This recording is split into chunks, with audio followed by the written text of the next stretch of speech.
नहीं करने देंगे। हरियाणा की आशाओं ने इस चुनौती को स्वीकार किया और प्रदर्शन विधानसभा पे नहीं, हरियाणा के पूरे राज्य में सारे जिलों पे 100 जगह प्रदर्शन हुए। इस क्रांतिकारी आंदोलन के लिए तमाम आशा वर्कर्स बहनों को क्रांतिकारी बधाई। हम जो लड़ाई लड़ रहे हैं, ये लड़ाई सारे देश की आशा वर्कर्स और परियोजना वर्कर्स के लिए नया रास्ता बनाएगी। हम जो ये लड़ाई, ये संघर्ष कर रहे हैं, आशा वर्कर्स का ये आंदोलन तमाम स्कीम वर्कर्स के लिए पक्का होने का नया रास्ता खोलेगा। हरियाणा की आशा वर्कर्स पिछले 2 महीने से आंदोलन पे हैं। हरियाणा की सरकार समझती थी आंदोलन को लंबा चलाओ, खींचो, इसको कमजोर करने की कोशिश करो। हरियाणा की सरकार को 46 दिन के बाद समझ में आया कि ये हरियाणा की आशा वर्कर्स को खींच के लंबा आंदोलन करके कमजोर नहीं किया जा सकता है। ये हरियाणा की वो सिपाही है जिनके हाथ में लाल झंडा है। इन्होंने वो झंडा उठाया है जो आजादी के वक्त भगत सिंह ने उठाया था और अपनी आजादी की लड़ाई को उन्होंने अपने आखिरी दम तक लड़ा था। हरियाणा की आशा वर्कर्स ने भी ये निर्णय लिया है कि जब तक हम पक्के नहीं हो जाएंगे, सरकार चाहे कोई रहे राज में, हम जो है संघर्ष करते रहेंगे। ये लाल झंडा हमारा विचार है, ये हमारी एकता का प्रतीक है।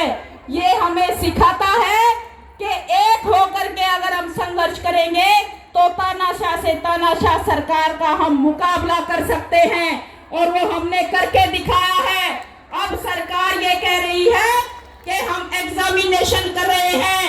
हरियाणा की जो सरकार आशाओं से बात नहीं करना चाहती थी, आज हरियाणा की तमाम जो सरकार है वो पूरे देश का आशा वर्कर्स का एग्जामिनेशन कर रहे हैं।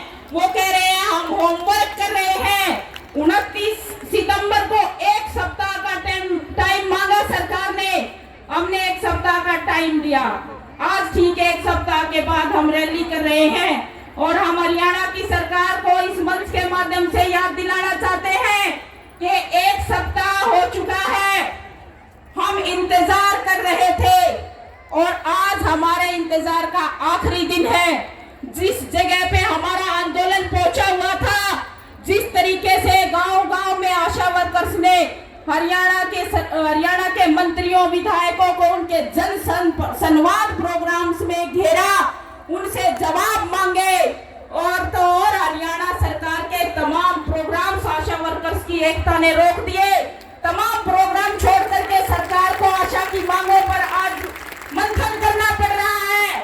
अब सरकार से ये कहना चाहते हैं, कोई बात नहीं, 1 हफ्ते में आपसे पूरे देश का मंथन नहीं हुआ, आशाओं की समस्याओं का समाधान नहीं हुआ, आप 2-4 दिन और ले लीजिए। लेकिन 2-4 दिन के बाद ये वही हरियाणा की आशा वर्कर्स हैं, वही हमारी मांगे हैं, वही हमारे हाथ में लाल झंडा है, और हम आपको चैलेंज करते हैं कि इस आंदोलन को बीच रास्ते में छोड़ करके हरियाणा की सरकार अगर चुनावी मोड में जाती है तो हम उसका जवाब देंगे। हम किसी भी गांव में, किसी भी मोहल्ले में सरकार को जाने नहीं देंगे, हम उनको प्रचार नहीं करने देंगे। हम पूछेंगे कि कोरोना योद्धाओं के लिए हरियाणा सरकार ने मंथन करके क्या निष्कर्ष निकाला। अब हमारी लड़ाई एक कदम आगे बढ़ गई है। अब सरकार ने जो समय मांगा था वो भी समाप्त होता जा रहा है। बहनों, समय की सीमाएं हैं। अंत में आज 8 अक्टूबर को जिस शानदार तरीके से आपने इस रैली को सफल बनाया है, हमारा संघर्ष जारी है। हमारी हड़ताल 10 अक्टूबर तक बढ़ाई गई थी। जब तक सरकार एक संतोषजनक समझौता आशा वर्कर्स के साथ नहीं कर लेती, तब तक हमारा आंदोलन जारी रहेगा।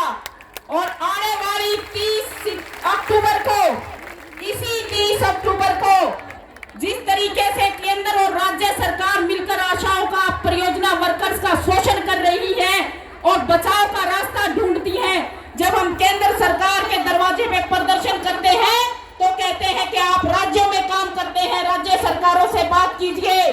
जब हम राज्य के सरकार के दरवाजे पे प्रदर्शन करते हैं, अपनी समस्याओं को बताते हैं और सरकार से न्यूनतम वेतन की मांग करते हैं, तो राज्य सरकार कहते हैं कि ये केंद्र सरकार की स्कीम है, आप केंद्र सरकार से बात कीजिए।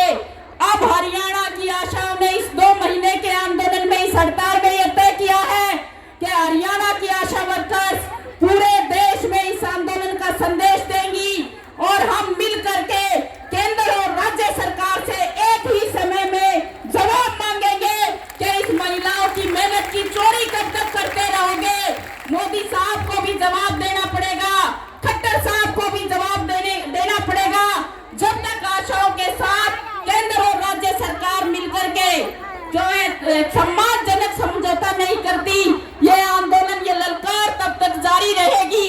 तो मैं तमाम आशा वर्कर्स बहनों से अपील करती हूँ कि आज जिस तरीके से आपने इस रैली को सफल बनाया है, आने वाली 30 अक्टूबर को हम संसद मार्च करेंगे। तमाम आशाओं से अपील, अपनी अगली तैयारी कीजिए और हरियाणा सरकार का और 5 दिन हम इंतजार करते हैं, नहीं तो हम हरियाणा सरकार को बता देंगे कि आशा क्या चीज है। आपने जो मेरी बात सुनी, समय दिया, धन्यवाद।